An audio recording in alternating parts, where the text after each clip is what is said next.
he might get about $30,000 out eventually in total of his $100,000 investment.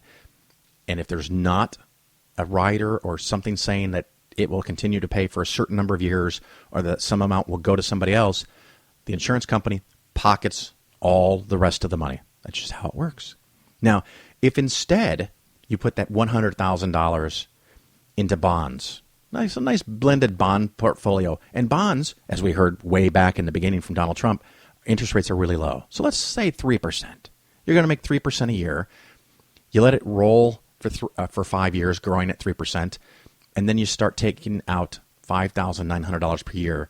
That money will last about 26 years until the age, in this case, of 86 for John, which is 6, 7, 8 years past normal life expectancy, probably past the life expectancy of someone who's had serious medical issues.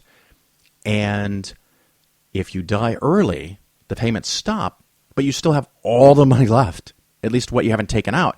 And you could give that to your spouse or to your kids.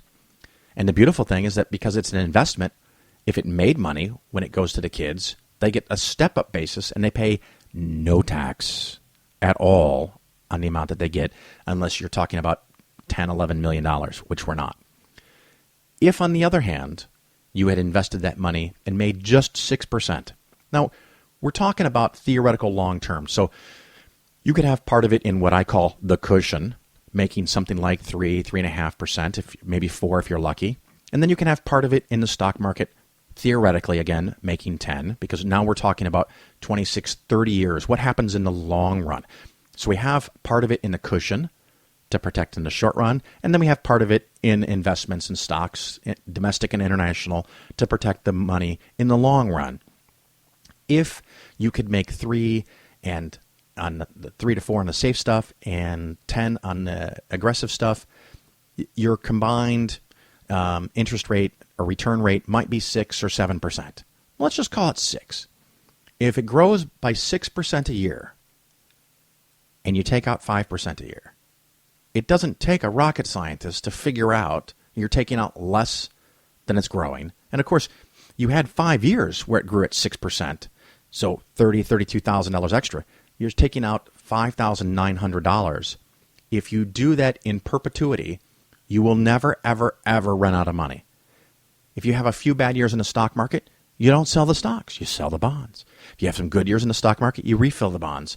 And maybe it doesn't even work out as great as you thought. Maybe you don't make 6%, maybe you make 4 or 5. That's okay. It's going to last well over the age of 100. How long are you going to live? And if you die short in the short term, you still have the asset. So anyway, that's more than enough of that, and the show is way too long anyway. So I'm just going to call it a day. Gosh, I didn't say anywhere in the whole show. If you like the show, and hopefully if you've made it this far, you like this one at least, go to iTunes and give me a good review, a 5-star review. Tell a friend, share a post. Go to Facebook and find the Phil Ferguson Show and like the show there and share some of the links that we put up there.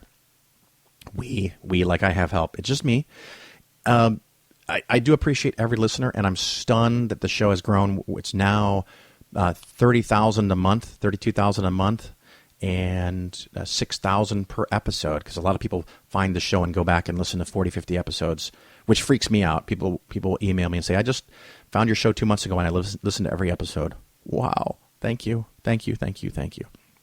So anyway, enough of that. If you have questions about an annuity or a 401k or anything about investments, feel free to contact me.